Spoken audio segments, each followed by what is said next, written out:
Pra do kaloj më pas edhe atje, por do që ndroj edhe pak të pensionet, qofse ndaj me kategori, çfarë mund të themi, cilat janë ato kategori që përfitojnë më shumë dhe kategori që nuk përfitojnë aq shumë? Po, të faleminderit për këtë se edhe kjo është shumë e rëndësishme. Pa ta kenë të qartë pensionistët. Kjo rritje pensioni ka të bëj është në funksion të kontributeve, të viteve të kontributeve që çdo pensionist ka dhënë shoqërisë. Në rast se ka pension të plot, kuptohet që rritja është më e madhe. Dhe e tham edhe shifrën, 18.000 lekë të vjetra në muaj. Në rast se ka pension të pjesën, se ka më pak vite kontribute, të mos jetë faji i pensionistit apo pensionistes, ti e di se për një periudhë kohe, sidomos në vitet 90 të shekullit kaluar apo edhe 10 vitet e para të këtij shekulli deri në 2010-ën, shumë punë ishin arbër në gjendje të situash informalitetit, edhe kanë dhe shumë vite që kanë humbur qytetarët.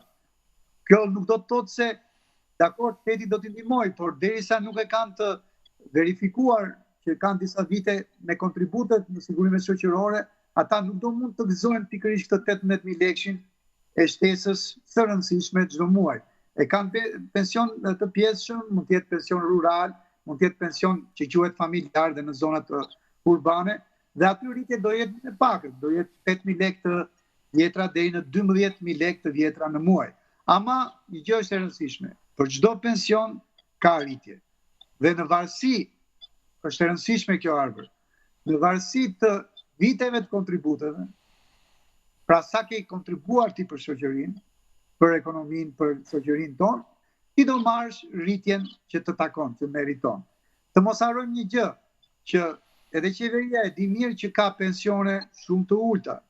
Kjo është arsyeja pse në dhjetor, një lloj si në dhjetorin e 2024-s, nuk do t'i japi bonusin të barabartë si të jepte më përpara, ti e di nga 50.000 lekë të vjetra, që i thonin gjysma gjedi, i vitit të ri.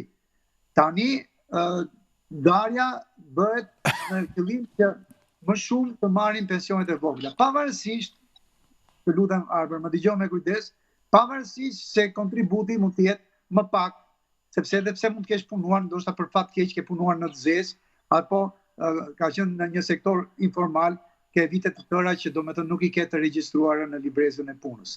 Kështu që është e rëndësishme të kuptojnë pensionistët që në varësi të kontributit që japin, pra nuk e përfitojnë të gjithë të njëjtën vlerë. Pra kjo është e rëndësishme. Dhe bëre mirë që e sqarove Çoçoli.